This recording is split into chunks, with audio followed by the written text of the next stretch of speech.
The process server didn't even wait for the smoke to clear. I was standing in the wet ash of what used to be our dining room, clutching a charred fragment of a wedding photo, when the man in the charcoal suit picked his way across the blackened joists. He didn't offer a handshake or a word of condolence. He just pressed a thick manila envelope against my soot-stained chest. "Patrick Upton?" he asked, his eyes darting nervously toward a sagging ceiling beam. "You've been served. West Queen Anne Homeowners Association. Violation of the Aesthetic Character Code." I looked past him, up the hill to the looming Victorian turret where Eleanor Minchin stood like a gargoyle in silk.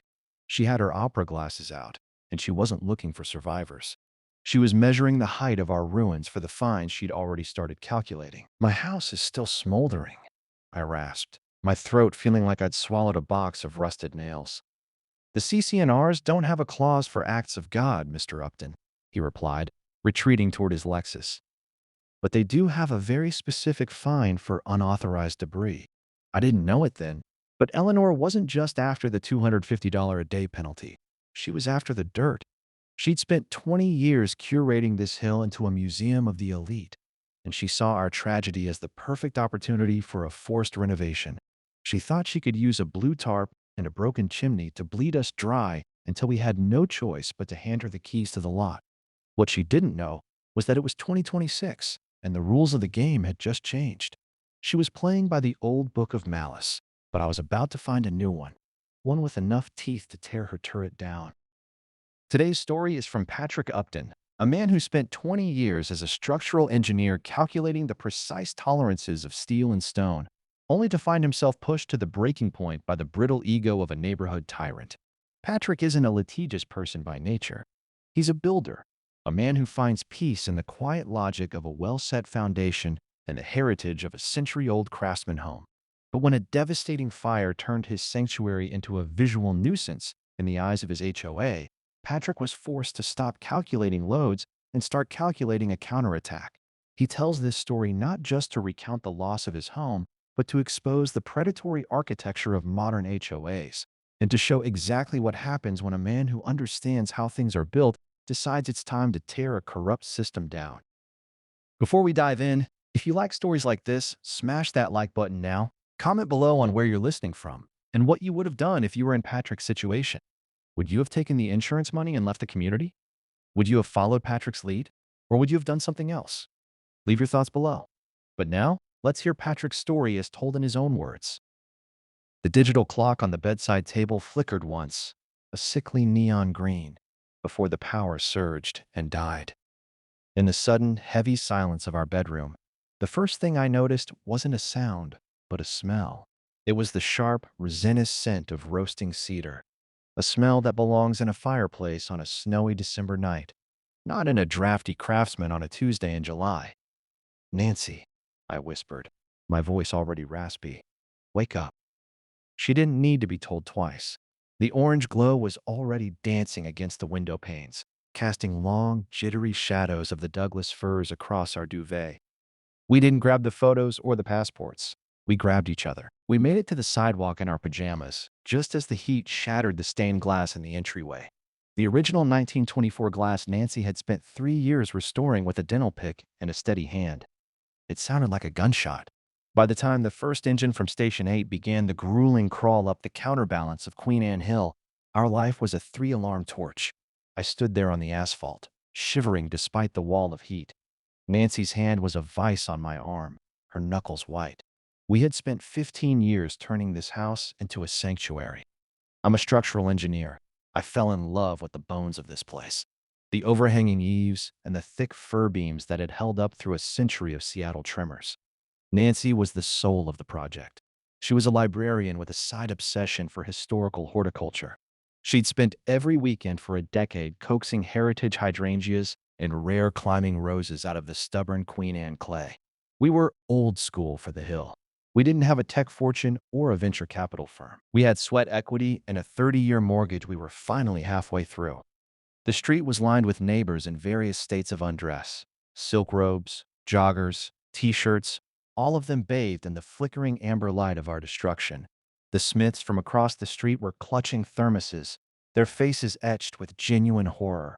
But one figure stood apart.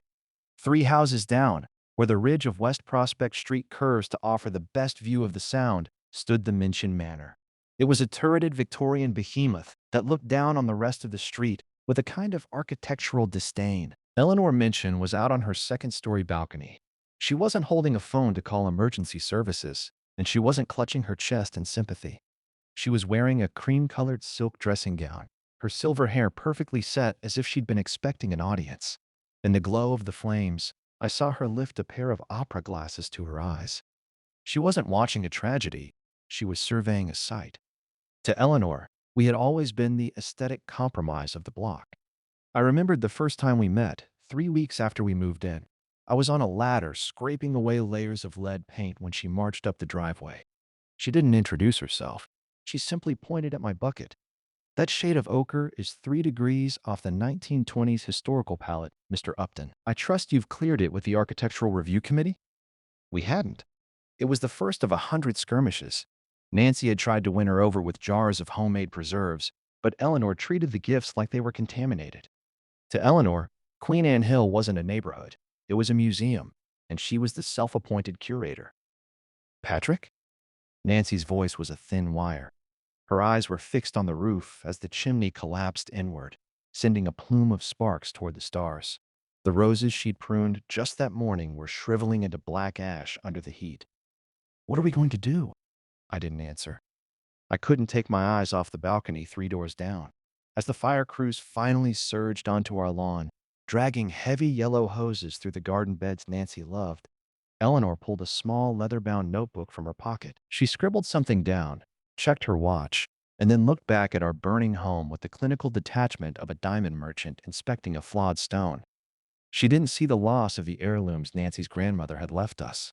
She didn't see the ruin of my vintage drafting table or the blueprints of every bridge I'd ever worked on. She saw a gap in the Gold Coast skyline, a vacancy she'd been waiting for since the day we moved in. The smoke was thick, black, and choked, with the smell of a century of history turning to carbon.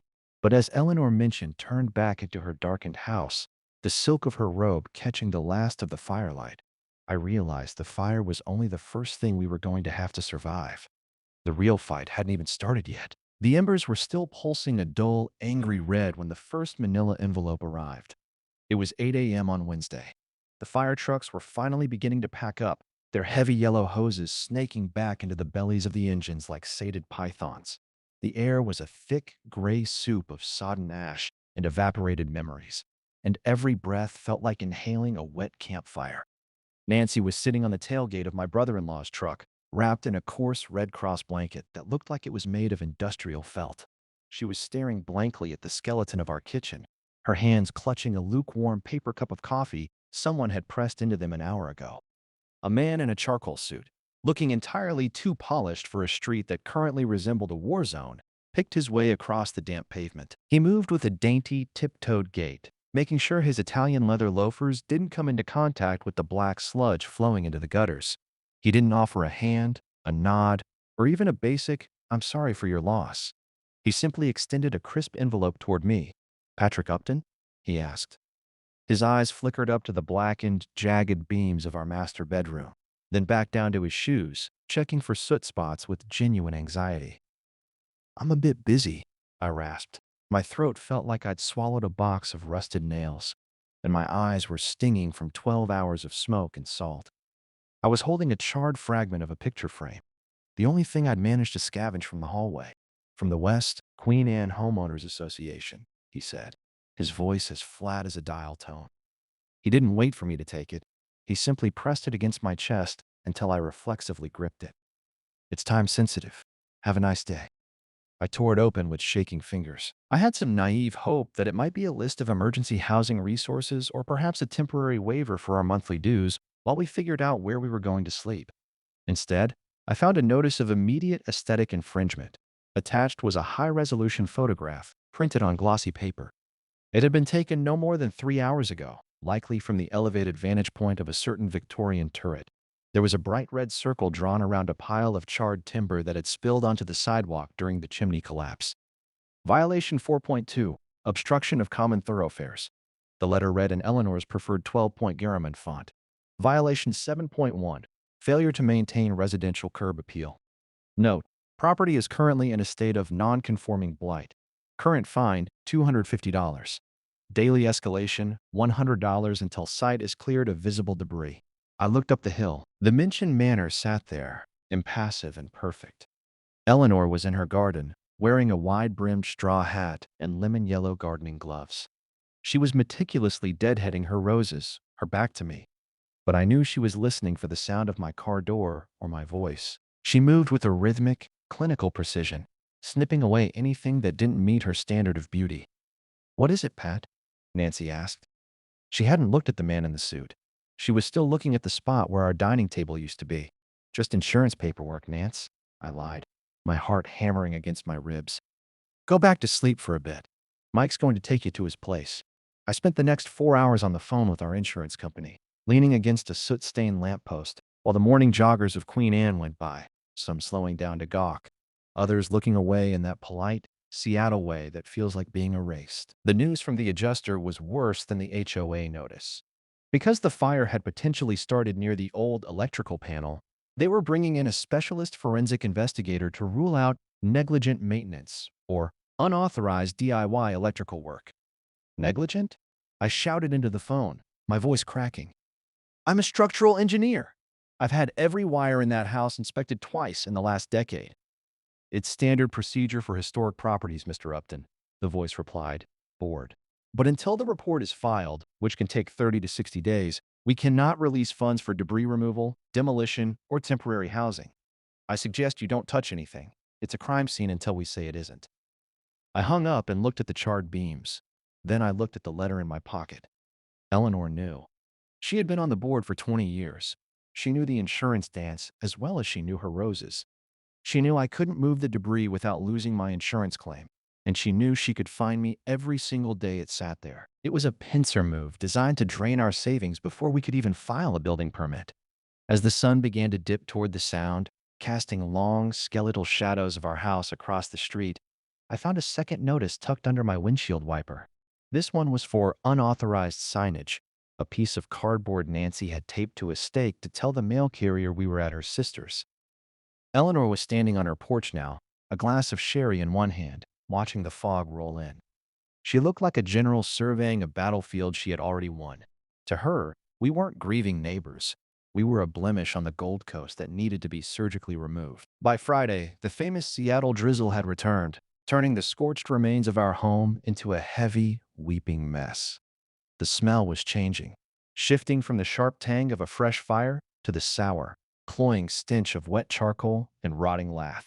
I knew that if I didn't get a cover over the ground floor, the salvageable fur flooring and the few pieces of furniture we'd pushed into the corners would be lost to mold before the insurance adjuster even found his car keys.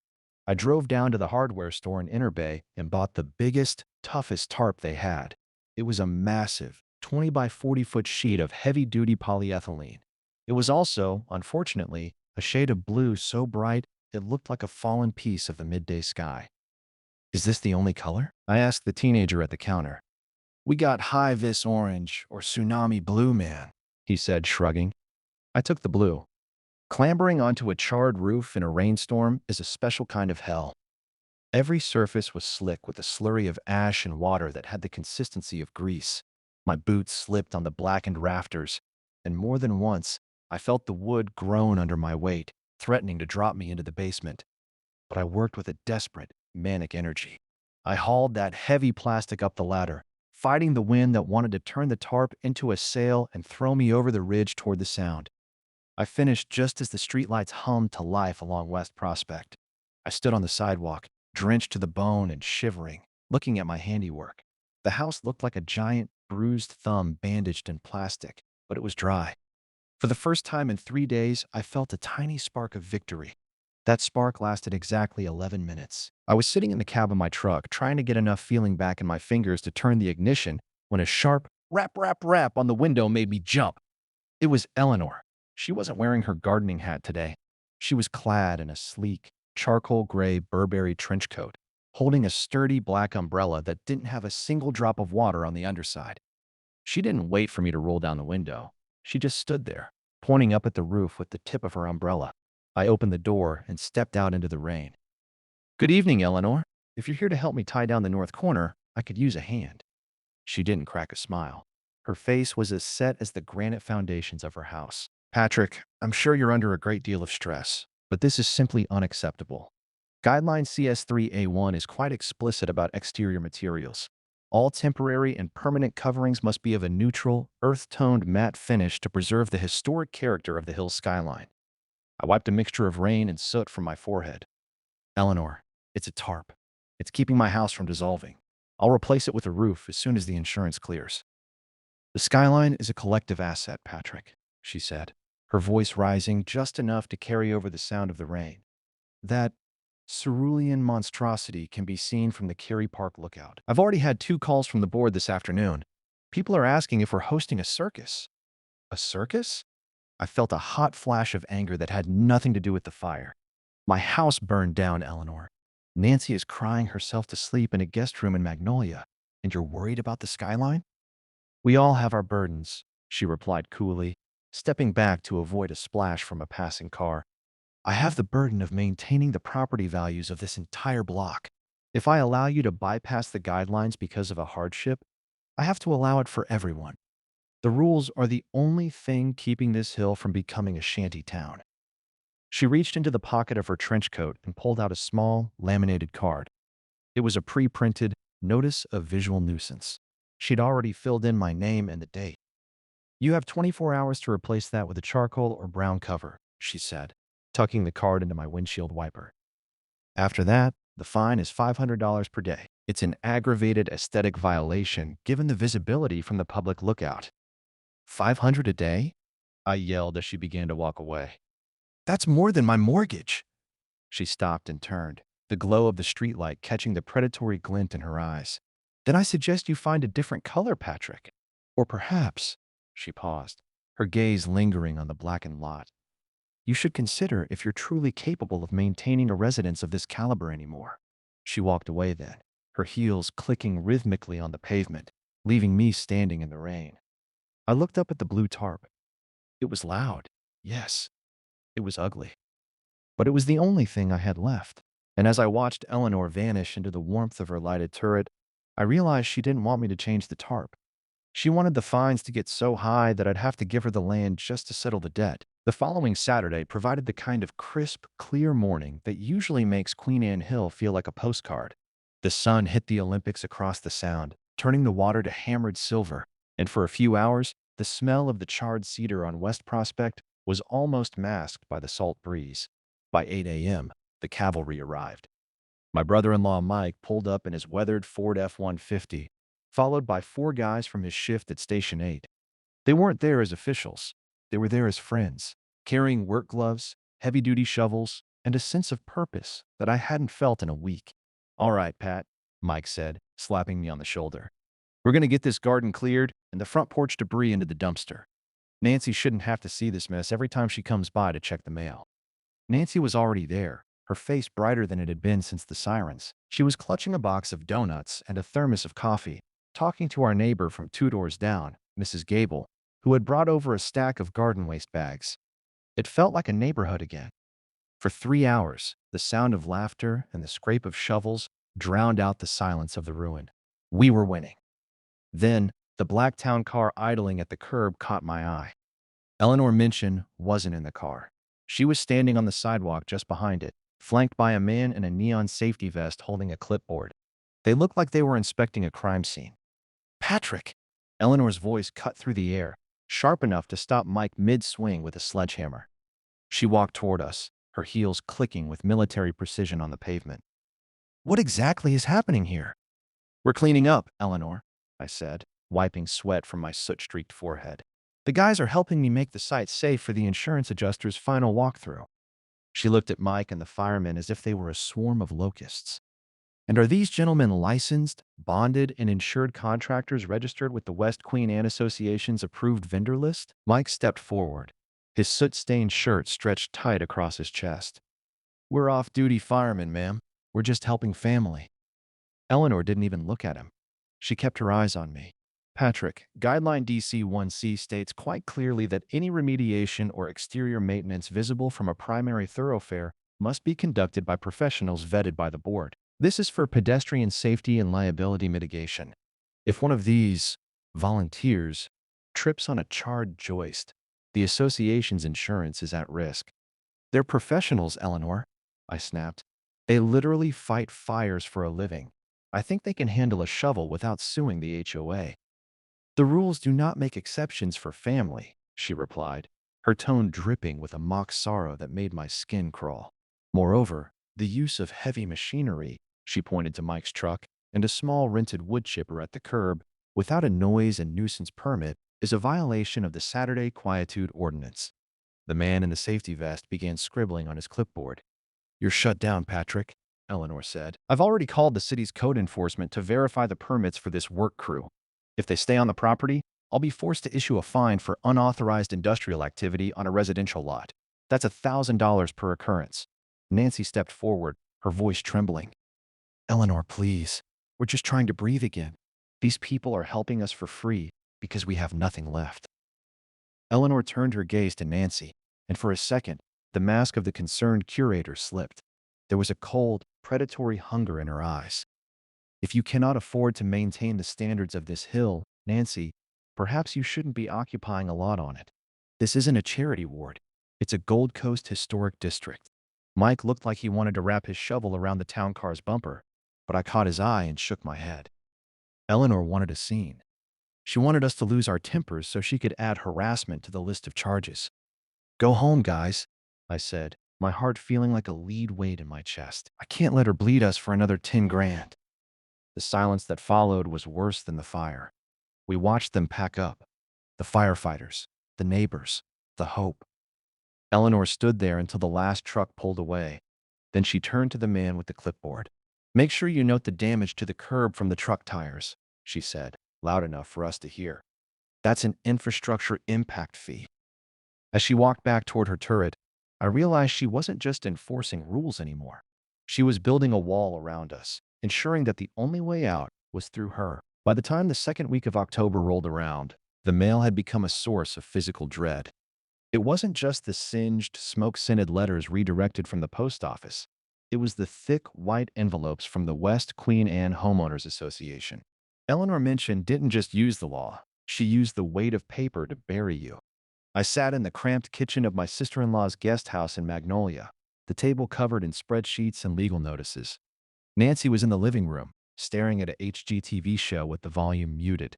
She hadn't looked at the Upton account in 3 days. I couldn't blame her. The tarp is still blue, Pat, she said softly, not turning around. I know, I muttered. Every day it stays up, it's $500. But the brown ones are back-ordered at every hardware store within 50 miles. I think Eleanor called them all and bought their stock. I looked down at the latest statement. It was a masterpiece of paper fortress construction. Eleanor had moved beyond simple fines. She was now using assessment acceleration because we had missed 1 month's HOA dues, which I'd forgotten in the chaos of the first 48 hours. The board had accelerated the entire year's worth of assessments. We didn't just owe $500. We owed $6,000, due immediately. Then there were the professional consultation fees. Nancy, look at this, I said, pointing to a line item for $1,200. She's billing us for an architectural impact study. Apparently, the board hired a consultant to determine if the side of our blackened chimney was causing psychological equity loss for the neighbors. Is that even legal? Nancy asked, finally turning. Her eyes were sunken. The vibrant woman I'd married replaced by someone who looked like she was fading into the furniture. In this neighborhood? Anything is legal if you word it right, I said. The most devious part of Eleanor's fortress was the payment priority rule hidden in the fine print of the CC&Rs. Any check I sent to the HOA was applied to fines first, then interest, then legal fees, and only then to the actual monthly dues. It meant that even if I tried to stay current on our fees, the money was being sucked into the black hole of the blue tarp violation. As long as the fines existed, I was technically delinquent on my dues, and delinquency was the golden key that opened the door to foreclosure. I looked at the bottom line total, $14,200. That afternoon, I drove back to the hill. I needed to see the house, to remind myself why I was fighting. As I parked, I saw Eleanor's town car idling near our lot. She was talking to a man in a sharp Italian suit who was holding a Leica camera and a surveyor's pole. I stepped out of the truck, my boots crunching on the glass that still littered the gutter. Expanding the garden, Eleanor? Or just measuring the distance to the nearest visual pollutant? She didn't flinch. She tucked a strand of silver hair behind her ear and smiled, a thin, hungry expression that never reached her eyes. This is Mr. Vance, Patrick. He represents an interest that is very concerned with the long-term stability of West Prospect Street. We're just ensuring that when this lot inevitably goes to auction, the historical easements are properly recorded. Auction? I felt the blood rush to my face. The insurance investigation isn't even finished. I'm not selling, Eleanor. Oh, Patrick, she said, her voice dropping to a conspiratorial whisper that felt like a razor blade. It's not about what you want anymore. It's about mathematics. Your insurance company is investigating negligent maintenance, which I may have had to provide a testimony on, given the state of your gutters last autumn. If they deny your claim, and these fines continue to compound, well, the association has a duty to its members to recover its debts. She patted the surveyor's pole as if it were a prized pet. You're an engineer. You know what happens when a foundation is compromised. You can't hold up the weight forever. Eventually, you have to let it go. She turned and climbed into her car, leaving me alone with the smell of wet ash and the cold realization that she wasn't just waiting for us to fail. She was the one who had pulled the plug on our insurance. She was the fire that was still burning, and she was coming for the land. The letter didn't come in a manila envelope this time. It came via a process server who looked like he'd been carved out of Mount Rainier, broad, stony, and completely indifferent to the rain. He met me at the curb of my sister-in-law's house at 7 a.m., handing me a thick stack of papers bound by a heavy blue backing. "You've been served," he said, already turning back to his car. I stood in the driveway, the cold magnolia mist soaking through my shirt, and read the heading: Superior Court of Washington for King County. West Queen Anne. Homeowners Association v. Patrick and Nancy Upton. It was a summons and complaint for judicial foreclosure. The math was brutal and surgical. Eleanor had waited until the Upton account hit the $14,000 mark. In Washington, the statutory threshold for an HOA to initiate foreclosure was a mere $2,000, but Eleanor had wanted a buffer, a number so high we couldn't possibly pivot or borrow our way out of it. By compounding the daily tarp fines with the accelerated yearly dues and the consultation fees, she had turned our misfortune into a debt that legally allowed her to seize the dirt beneath our feet. "They can't do this, can they?" Nancy asked an hour later. She was holding the papers, her thumb hovering over the word foreclosure. "It's our land, Pat. We paid the mortgage. We've been here 15 years. According to this," I said, pointing to the attached exhibit of the CC&Rs, "the HOA has a super priority lien. It sits right on top of the mortgage. If we don't pay the 14 grand in 20 days, they can ask a judge to sell the house at auction to satisfy the debt." I looked out the window. I knew how these auctions went. They happened on the steps of the county administration building. Most people didn't show up.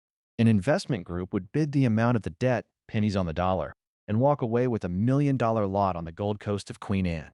And I knew exactly which investment group would be standing there with Eleanor Minchin whispering in their ear. I drove back to the hill that afternoon. I found myself standing across the street from our lot, looking at the blue tarp. It was shredded now, flapping in the wind like the wing of a dying bird. It looked pathetic. It looked like defeat. Eleanor was out on her balcony, of course. She was holding a binoculars, not the opera glasses this time, but a heavy pair of Nikons. She didn't even bother to look away when I caught her eye. She just lowered them slowly and gave me a tiny, regal nod. It wasn't a greeting. It was a victory lap. I realized then that Eleanor wasn't just a stickler for rules. She was a scavenger. She had spent decades cultivating the purity of this hill so that she could be the one to decide who stayed and who went.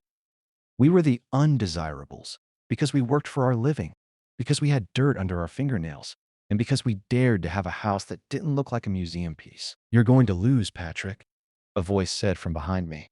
I turned to see Mrs. Gable, the neighbor who had tried to help us with the garden bags. She looked terrified, glancing toward Eleanor's house before stepping closer to me. "She's already talking to the developers," Mrs. Gable whispered. "I heard her at the block meeting. She told them the Upton eyesore would be cleared by Christmas. She's been planning this since the night of the fire, Pat. She called the board that very night to discuss contingency acquisitions. She's a monster, I said, the words feeling thin in the cold air. She's the president, Mrs. Gable corrected sadly. And on this hill, there isn't much difference. I got back into my truck, the weight of the legal papers in the passenger seat feeling like a tombstone. I had 20 days to find $14,000, satisfy a board that hated me, and stop a foreclosure that was being driven by a woman who owned the map. I started the engine and looked up at the turret one last time. Eleanor was gone, back into the warmth of her Victorian fortress. But as I pulled away, I felt a flicker of something I hadn't felt in weeks. It wasn't hope. It was a cold, structural engineer's rage. If Eleanor wanted to play by the rules, I was going to have to find a set of rules she hadn't bothered to read. The shark didn't live in a glass tower downtown. He operated out of a modest, rain-streaked office in Belltown, squeezed between a jazz club and a shop that sold vintage nautical maps. His name was Marcus Thorne, and he looked like a man who had spent his entire life successfully arguing with the ocean. The air in his office smelled of old paper, salt air, and the kind of expensive espresso that suggested he didn't sleep much. 14,000, Marcus said, leaning back in his creaking leather chair. The springs groaned under him like a ship's hull in a gale. He tossed the blue-backed summons, the one that had been keeping me awake for 48 hours, onto a stack of similar miseries on his desk. Eleanor Minchin. I haven't heard that name in a few months. Last time she crossed my desk, she was trying to sue a widow on Bigelow for having the wrong type of river gravel on her driveway. Eleanor likes her gravel expensive and her neighbors quiet. Can she do it? I asked. My hands were shoved so deep into my pockets that I could feel the stitching starting to give. I'm an engineer, Marcus. I deal in loads and tolerances. I can tell you exactly how much weight a fir beam can take before it snaps, but I can't figure out how she has the legal right to take the dirt from under my feet. Marcus stood up and walked to a massive whiteboard that took up most of the north wall. It was covered in scribbled statutes, case numbers, and flowcharts that looked like battle plans. Under the old rules? The ones that have governed this hill since the 90s? Absolutely. She'd have you out by the first frost. She'd have a conservancy sign on your lawn and a wrecking ball at your front door before your furniture even hit the sidewalk in Magnolia. But Eleanor has a weakness, Patrick. People like her always do.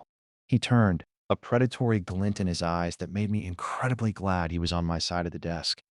She thinks she's the smartest person in the room because she's been reading the same playbook since 1994.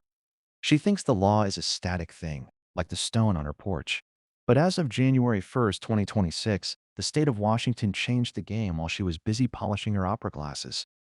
Have you heard of SB 5686? I shook my head. I've been a bit busy watching my life turn to carbon.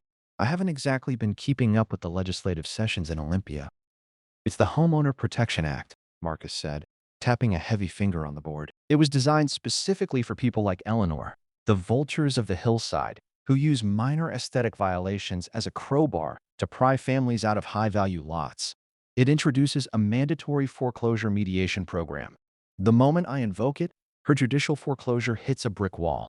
She can't move an inch, can't sell, can't bid, can't even send another process server until she sits across a table from us. I leaned forward, the hope feeling like a cold ache in my chest. What good does a meeting do? You've met her.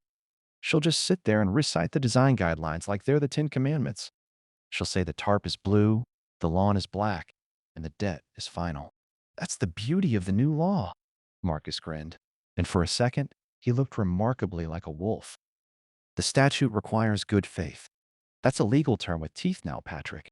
She has to provide a full forensic ledger of every penny she's charged you. If there's a single administrative fee or consultation that isn't backed by a specific pre-existing provision in your CC&Rs, the whole debt becomes questionable. More importantly, she has to consider reasonable payment plans. If she refuses a fair offer backed by your insurance just because she wants your lot to go to auction, the mediator marks her down for bad faith. He leaned over the desk, his voice dropping to a low, gravelly hum. In Washington, a certification of bad faith is a legal death sentence for an HOA president. It strips away her corporate veil, the business judgment rule that usually protects her from being sued personally. It makes her personally liable for the very debt she's trying to collect, plus your legal fees. We aren't just going to stop the foreclosure, Patrick. We're going to make Eleanor Minchin regret she ever learned how to read a design guideline. What do we do first? I asked, feeling the weight in my shoulders lift just a fraction. First, Marcus said, pulling a fresh legal pad toward him and uncapping a heavy fountain pen. We're going to let her think she's winning. We aren't going to fight the fines yet. We want her to keep filing the paperwork. We want her to be as arrogant and as public as possible. The more she piles on, the bigger the hole she digs for herself. And then, tomorrow morning, I'm going to send her a very polite, very formal invitation to a meet and confer session.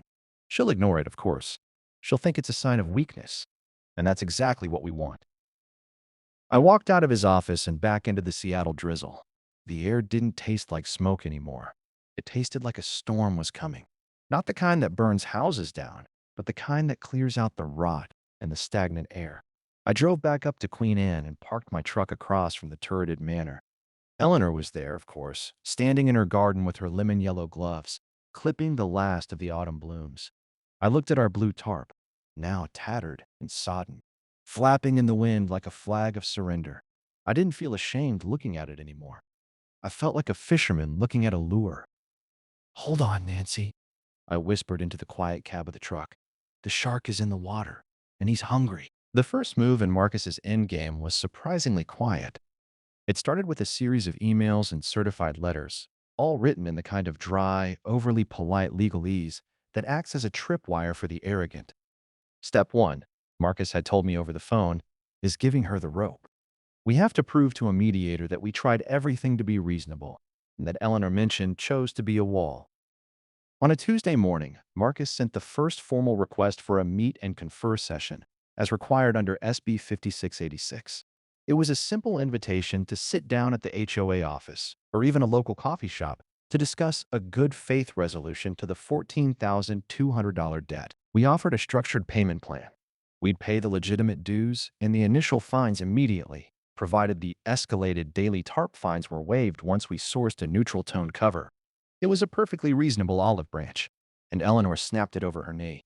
48 hours later, the reply came from her personal attorney, not the HOA's lawyer, but a private firm she kept on retainer. The tone was vintage Minchin. "The association has no interest in negotiating settled debts," the letter stated. "The CC&Rs are not a suggestion. Mr. Upton has been in aggravated noncompliance for months. We will see you on the courthouse steps." "She didn't even mention the mediation program," Marcus said, leaning back in his Belltown office, a wolfish grin spreading across his face. "She's so used to being the queen of the hill that she thinks she can outrun a state statute. She just committed her first act of bad faith, and she did it on her own letterhead." I spent that week in a state of hyper-awareness. I stayed away from the lot, but Nancy and I would drive past in the evenings. We saw the forced sale signs appearing on other houses on the block, neighbors who were scared that the Upton blight was going to tank their property values. Eleanor was using that fear, whispering at board meetings that she was taking the necessary steps to restore the Gold Coast dignity. On Friday, Marcus sent the second request. This one was even more specific. He cited the exact section of SB 5686 and warned that the HOA was legally required to pause all foreclosure activity while a housing counselor reviewed the file. Eleanor didn't even bother with a letter this time. I was at the lot, trying to salvage some of Nancy's rose bushes that hadn't been completely cooked by the heat when Eleanor's town car pulled up. She didn't get out. She simply rolled down the back window.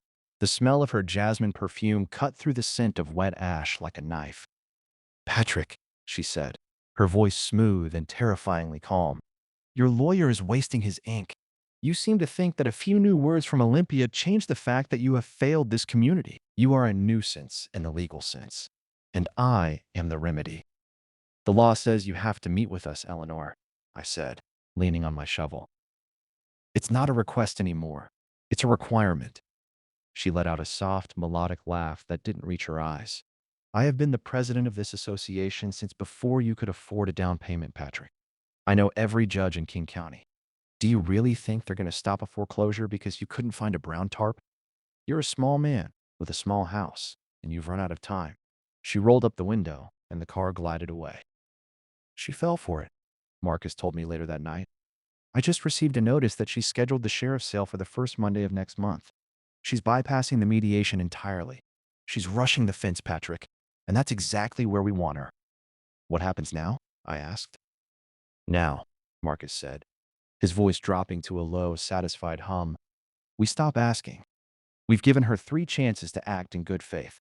Now, we file for an emergency injunction and a certification of bad faith. We're going to let her walk all the way to the courthouse steps, and then we're going to pull the rug out from under her Chanel heels. The court-ordered mediation took place on a Tuesday at a bistro on Queen Anne Avenue North, a place with white linen tablecloths and $10 lattes, the kind of neutral ground Eleanor Minchin felt comfortable in. She arrived 10 minutes late, an intentional power move, trailing a scent of expensive jasmine and the clatter of 4-inch heels. She sat opposite us, flanked by the HOA's treasurer and her own private attorney. She didn't look at Nancy or me. She looked at the mediator, a retired judge named Miller, who had seen every flavor of human greed the Pacific Northwest had to offer. Let's be brief, Eleanor said, laying her leather portfolio on the table like a challenge. The debt is substantiated. The violations are documented. We are here as a courtesy to the court, but the association's position is firm. The foreclosure proceeds on Monday. Marcus Thorne didn't flinch. He didn't even open his briefcase. He just leaned back and let the silence hang until it became uncomfortable. Eleanor, before we discuss the debt, I'd like to talk about Section 14 of SB 5686. Eleanor's lawyer stiffened, but Eleanor just tilted her head, a patronizing smile playing on her lips. I'm sure you found a very interesting footnote, Mr. Thorne, but it doesn't change the $14,200. It's not a footnote, Marcus said, his voice dropping to a low, resonant rumble. It's a prohibition. It states that no board member, nor any business entity they control, can bid on or purchase a property following an HOA foreclosure they initiated. It's a conflict of interest safeguard. He pulled a single sheet of paper from his pocket and slid it across the white linen. It was a printout from the Secretary of State's website. I spent yesterday looking into the Gold Coast Heritage Group, LLC. It was formed 3 days after the Upton fire. Its registered agent is your sister's law firm, and the primary investor is a holding company registered to your home address. The clatter of the bistro seemed to die away. The treasurer looked at the paper, then at Eleanor, his face turning a sickly shade of gray. That is a private investment vehicle, Eleanor snapped, her voice losing its melodic edge. It has nothing to do with this case. It has everything to do with bad faith, Marcus countered. You didn't ignore our meet and confer requests because you were busy at the opera, Eleanor. You ignored them because you wanted this lot to hit the auction block. You were using the CC&Rs to manufacture a debt you knew the Uptons couldn't pay. Also, you could purchase the land at a discount through a shell company. That is the textbook definition of a breach of fiduciary duty. The mediator, Judge Miller, leaned forward, his eyes narrowing as he looked at Eleanor. Mrs. Minchin, did you disclose this interest to your board before voting to initiate judicial foreclosure? Eleanor didn't answer. She didn't have to. The treasurer's panicked expression told the story. This mediation is over, Marcus said, standing up. But I'm not just stopping the foreclosure. Under the 2026 statutes, because I have evidence of self-dealing and a refusal to negotiate in good faith, I am filing for a certification of bad faith this afternoon. That means the HOA's insurance will no longer protect you, Eleanor. You're on your own, and we're suing you personally for every dime of equity the Uptons have lost. For the first time since the sirens woke us up in July, I saw Eleanor Minchin look small. Her hand shook as she reached for her water glass, and the predatory glint in her eyes was replaced by something else. The cold, sharp realization that she hadn't been the curator of the hill. She'd been the thief. Patrick, she whispered, finally looking at me. Be reasonable. Reasonable? I said, standing up with Nancy. I tried reasonable. I tried family. I tried a blue tarp to save what was left of my life. You wanted to play by the rules, Eleanor. Now we're going to make sure you follow them all the way to the bottom. The fallout from the bistro ambush didn't take days. It took hours. By the time Nancy and I reached the car, the digital grapevine of Queen Anne Hill was already humming with a frequency that felt like static in the air. In a neighborhood where reputation is the only currency that matters more than an unobstructed view of the Space Needle, Eleanor Minchin's Gold Coast Heritage Group was the kind of scandal that acted like a tactical wrecking ball. The turret trembles started in earnest on Wednesday night. Marcus had been surgical in his execution. He didn't just file the bad faith certification with the King County Superior Court. He sent a formal reservation of rights letter directly to the HOA's insurance carrier. What does that actually mean for her, Marcus? I asked him that evening. We were sitting in his Belltown office, the only light coming from his desk lamp and the neon sign of the jazz club next door. I watched the rain lash against the windows, blurring the lights of the city into smears of gold and red. It means the insurance company just saw a fraud and self-dealing red flag the size of a billboard, Marcus said, tapping his fountain pen against a copy of the letter. Most D&O policies, directors and officers insurance, have what we call a conduct exclusion. If a board member acts with personal malice or for personal financial gain, the policy is voided instantly. Eleanor thinks the HOA's premium is going to pay for her high-priced defense. She's about to find out she's footing the bill for her own funeral, and at $500 an hour, that's a very expensive way to go down. By Thursday morning, the West Queen Anne Board of Directors held an emergency session. For the first time in 15 years, they didn't meet in the mahogany-walled boardroom of the local library. They held it in Mrs. Gable's living room, huddled over coffee and nerves. And for the first time in 15 years, the Queen of the Hill was locked out of the room. I was standing on my charred sidewalk that evening, the air still smelling of that sour, wet ash scent that had become the backdrop of my life.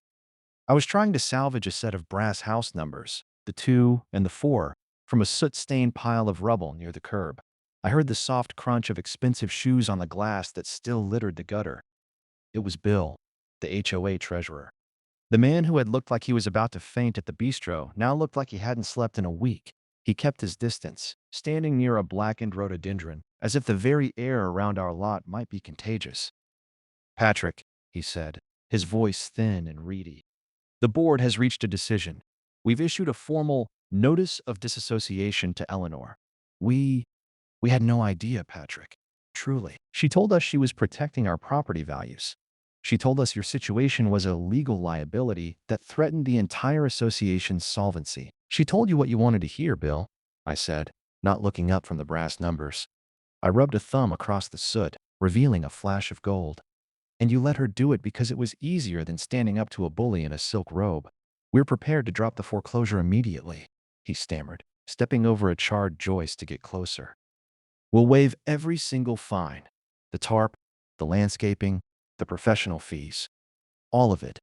If you agree not to sue the association as a corporate entity, we'll even fast-track your rebuild permits. No ARC reviews, no delays." "Talk to Marcus," I said, finally standing up and looking him in the eye. "But tell Eleanor one thing for me. The business judgment rule only works when you actually use judgment. When you use a family's tragedy to line your own pockets, it's just plain old theft. And theft has a way of coming back around." The real spectacle, however, was happening 3 houses down. A white van with forensic audit services printed on the side was parked squarely in front of the Minchin Manor. Under the 2026 statutes, a certification of bad faith doesn't just stop a foreclosure, it triggers an immediate financial review of the association's books. They weren't just looking at the Upton account anymore. They were pulling the thread on every ledger Eleanor had touched for a decade.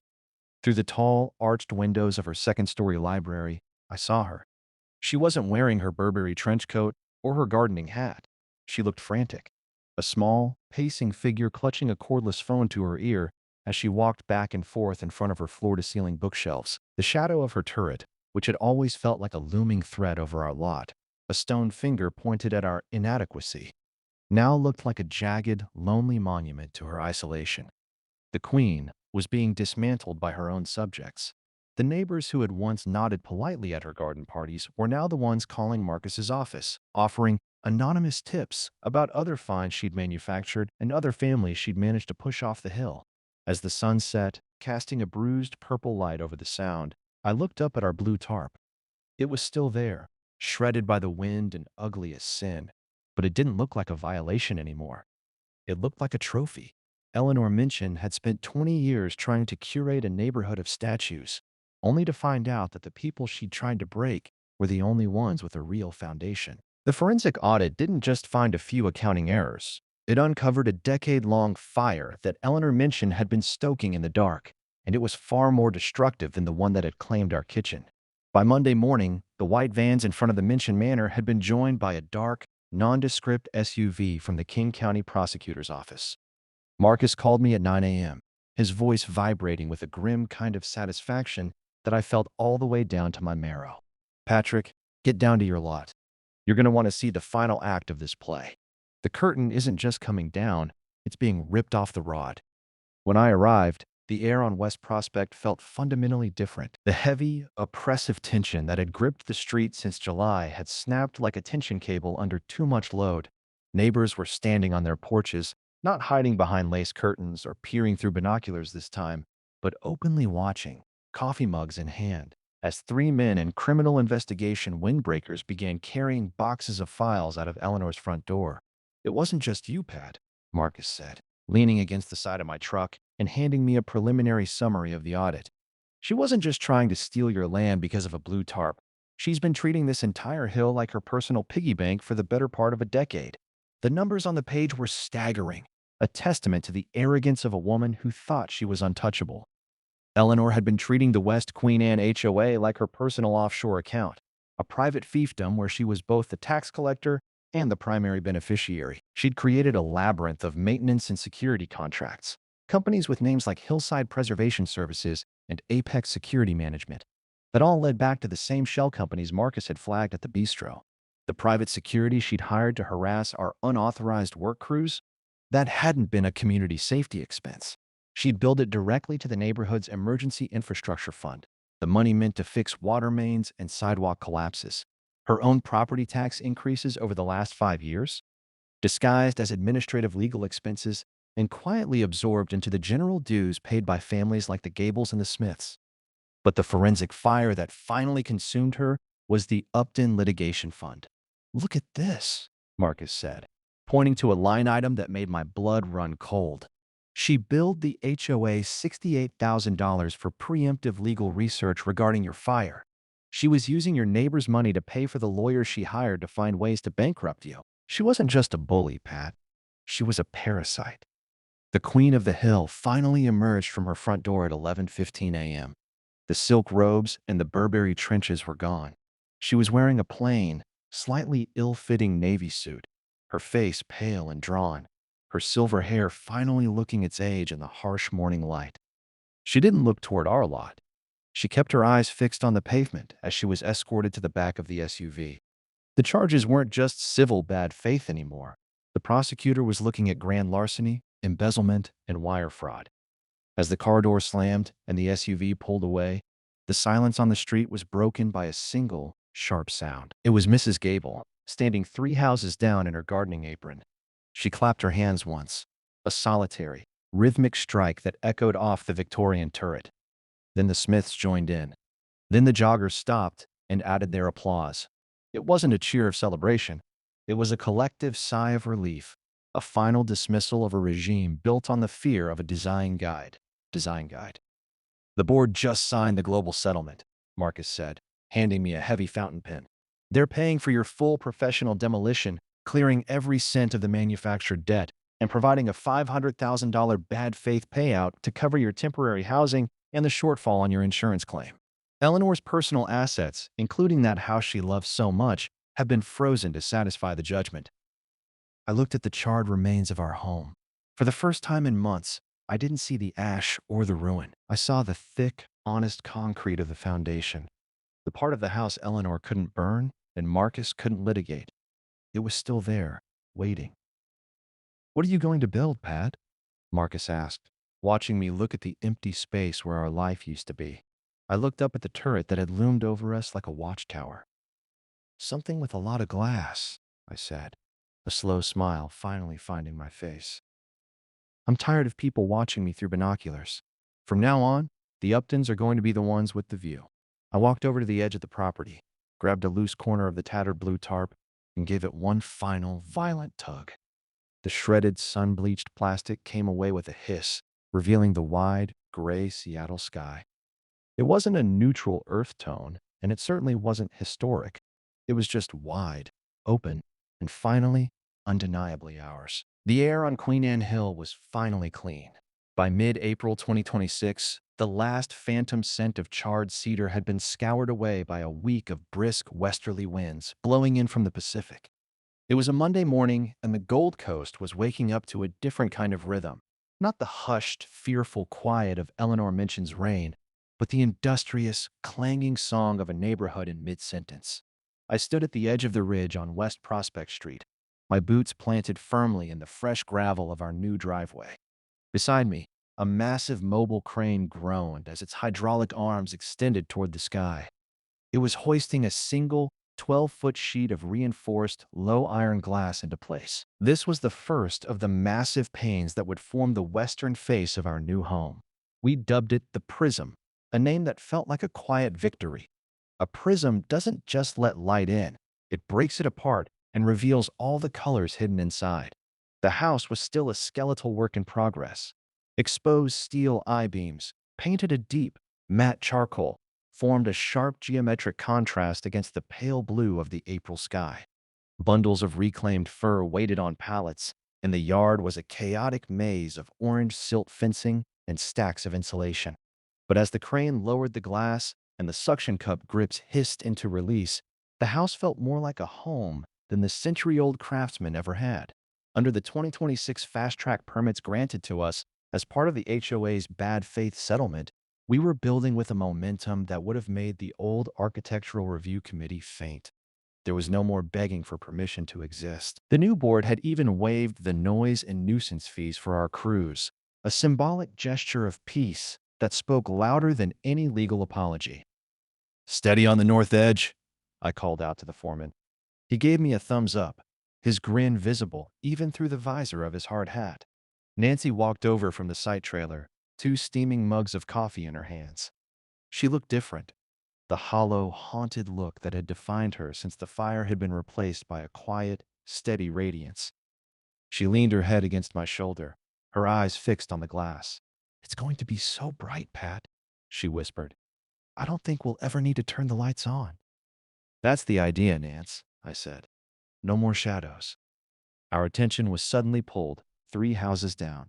The Queen's Fortress, that looming Victorian with its jagged turret, was finally facing its day of reckoning. It wasn't a town car or a black SUV idling at the curb this time.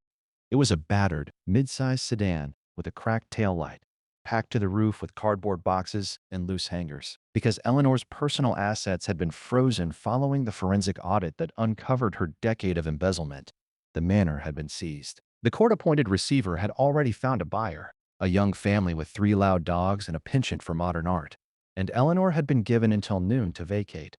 The heavy oak doors creaked open, and Eleanor Minchin emerged for the last time. She wasn't draped in silk or Burberry today. She wore a plain, navy blue raincoat that looked a size too large for her, and she clutched a single, scuffed designer suitcase as if it were a life raft. Her silver hair, once her crowning glory, looked limp in the harsh spring light. She didn't have her binoculars, her clipboard, or her retinue of terrified board members. She stopped at the edge of her driveway, her gaze involuntarily drifting up the hill toward our lot. At that exact moment, the sun hit our new glass wall at a perfect angle. A blinding, golden glare erupted from our construction site, reflecting the immense power of the Pacific light directly into her face. For 20 years, she had sat in that turret and looked down on us, judging our inadequacy. Now, she had to raise a frail hand just to shield her eyes from our presence. I walked down the sidewalk, my boots crunching on the pavement Eleanor once treated like holy ground. I wasn't there to gloat, but I wasn't going to look away either. I stopped at the property line, smelling of sawdust, fresh air, and the future. "Moving day, Eleanor?" I asked. My voice was calm, carrying easily through the quiet morning air. She jumped, her hand trembling on the door handle of her sedan. She looked at me, then at the house, the steel and glass defiance that now dominated the ridge, making her Victorian look like a dusty relic of a darker era. It's not within the historic character of the hill, Patrick," she whispered. The old bite was gone, replaced by a hollow, frantic sort of confusion. "It's far too bright. It hurts to look at." "It's clear, Eleanor," I replied. "In 2026, we've decided we like being able to see what's coming. We're done with secrets and guidelines that only apply to the people you don't like." She didn't respond. She couldn't. There were no more fines to levy, no more lawyers to bill to our account, and no more HOA insurance to hide behind. She climbed into her car. The seat adjusted so low she could barely see over the dashboard and pulled away. Her tires crunched on the very gravel she had once used to bankrupt a widow on Bigelow Avenue. We watched her vanish around the curve of Highland Drive, headed toward a small rental apartment in a part of the city she used to mock for its lack of pedigree. Nancy joined me at the curb, sliding her hand into mine. We stood there together, two survivors of a fire that had taken our past and a woman who had tried to take our future. The house behind us was still a skeleton, and we'd be living out of suitcases for another 6 months, but the weight that had been crushing our chests since July had simply evaporated. The turret next door was dark, its windows staring like the eyes of a ghost, its influence erased by a few months of transparent law and the courage to say no. "Patrick?" Nancy said, looking up as the crane unhooked from the final pane of the first floor. "Is it finally over?" I looked at the spot where the blue tarp had once flapped in the wind, a tattered flag of our lowest moment, and then out at the endless, shimmering expanse of the Sound. "Yeah, Nance," I said, squeezing her hand. "The foundation held. We're safe. From here on out, we're the ones with the view." We stood there for a long time, watching our new life take shape in the light. Two people on a hill who finally had nothing to hide and everything to see. And that's Patrick's story. Once again, thank you for sticking around. If you enjoyed the story, consider subscribing. It's the best way to help a small channel like this get noticed by the algorithm. And let me know in the comments below what you would have done if you were in Patrick's situation. See you in the next one.